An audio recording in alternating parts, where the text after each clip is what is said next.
Daytona. The top speed in this session, Eric Almirola, 194.0 miles per hour.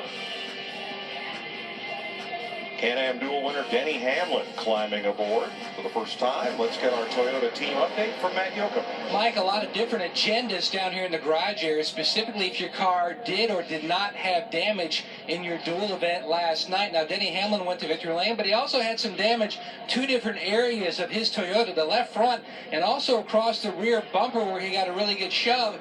They have worked on that this morning. It's changed up their plans a little bit. They're going to go out, make 2 shakedown runs in this session here shortly, and then Mike Wheeler told me in the second practice they're going to try to organize all the Toyotas so they can try to work together, which they've done pretty much all of Speed Week, continue that trend looking ahead to Sunday's 500. Thanks, Matt. Let's take you quickly through the starting grid for Sunday's 59th Daytona 500 that you'll see on Fox, 1 p.m. Eastern Time. An all-Hendrick front row, Chase Elliott, Dale Earnhardt Jr. And they start in order of the way they finished the Can-Am Duel last night. So Duel 1, Jamie McMurray finished second. Duel 2, Denny Hamlin won it, but of course the front row had already been decided. So Duel 1 on your left, Duel 2 on your right, and the way they finish is the way they line up, minus the cars that had inspection issues and drivers who had to go to a backup car.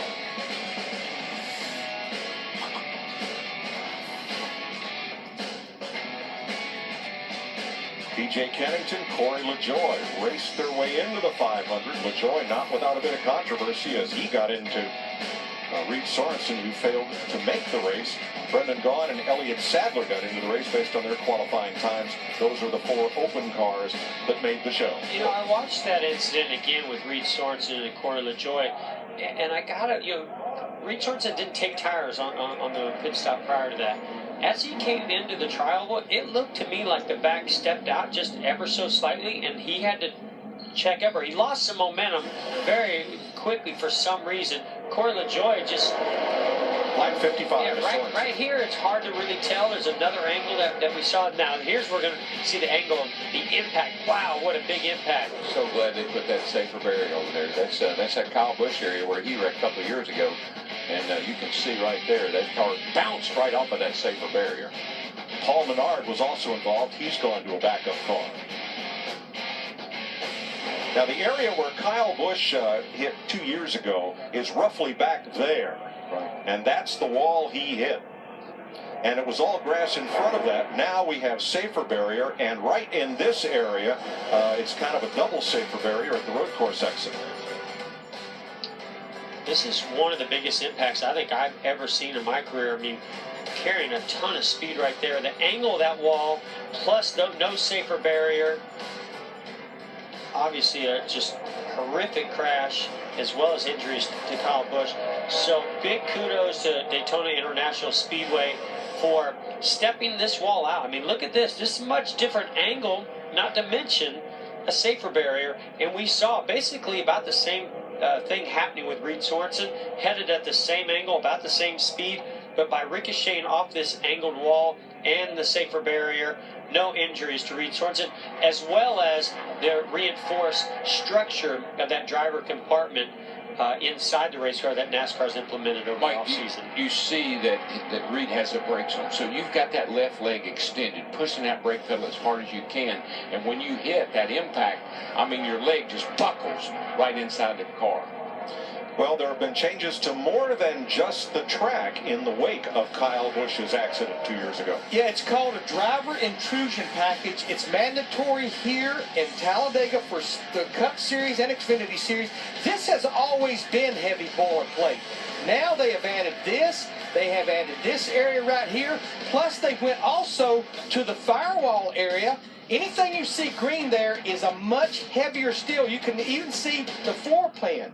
But there's another area. It's called the toe board that they have done. And this is it right here. And all of this stuff started being worked on after that wreck by Kyle Busch 2 years ago. That's almost like a heavy honeycomb, that toe board is. Well, we've been working for a long time, and we're getting pretty darn close to a capsule, like a little cocoon that the driver said, in the seats, with the enclosed seats and the headrest, the way you buckle into cars now, and now we've come and built this footboard, and all that stuff, and there's a capsule. There's a capsule with a motor on. Well, that's the prototype for it, is what you do for fighter pilots.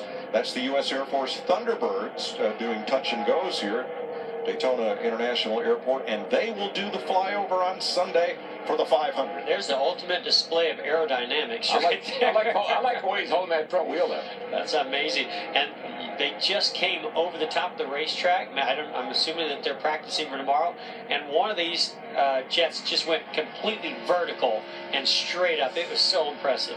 Yeah, I've known of people that went for rides in those things, and I never did really know why, but they did. Ryan Blaney actually rode with them earlier in the week, and I can tell you, I've been with the Blue Angels, and it took about 10 hours for me to shake off the effects. It was unbelievable what it took out of my body, so I was a little worried about some of these guys like Ryan Blaney doing that this week. For a little more on the driver capsule idea, here's Matt.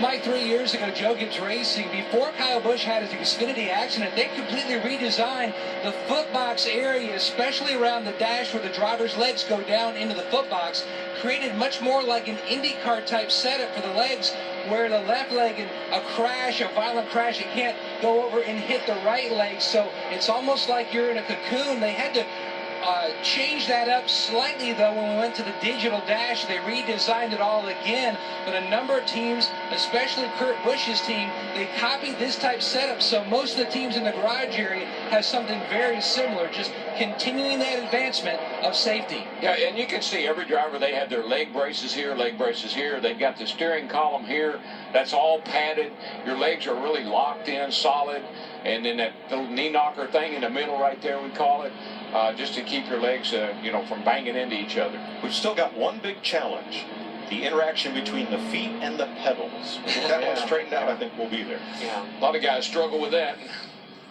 All right, we've not been getting timing information from Dale Earnhardt Jr. Jamie? Well, we sure know that he's been out there, but we don't see it anywhere on timing and scoring. So what happened is there's a small transponder, 2 actually on each race car. They're back here underneath. We can't shoot under there, of course, but it's the rear clip of the car, and a transponder sits on each side. Well, last night after the dual race, of course, each team gives them back. Well, for some reason, they forgot about Dale Jr. today. So he went out in that first run. He didn't have transponders on. They have taken care of the problem. We will get timing and scoring as soon as Jr. gets back out there. He's been flying under the radar. Well, and those transponders sit in exactly the same location on every car, because as the cars go across the timing loops around the racetrack, that is how they are scored, is by the transponder. Transponders help determine the margin of victory. Now, we used video and photographic evidence to determine Denny Hamlin over Martin Truex, but that is backed up by the transponder information, because that timing loop is exactly the same distance back of the start-finish line that it is from the front bumper on the race car to where it is mounted. How close can it get? Here you go. Denny Hamlin's finest moment, one that Martin Truex might like to forget, but still, he came that close. That's a winning the Daytona 500.